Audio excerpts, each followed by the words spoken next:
ஆதி திருத்தலிநாதர் கோயிலில் உளமாற பணி செய்தனர்.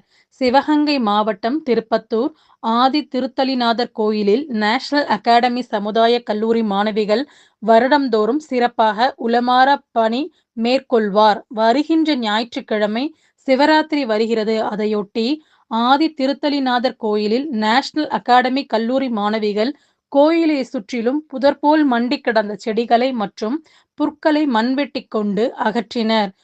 கோயில் நிர்வாகிகள் மற்றும் சமூக ஆர்வலர்கள் மனதார பாராட்டினார்கள்.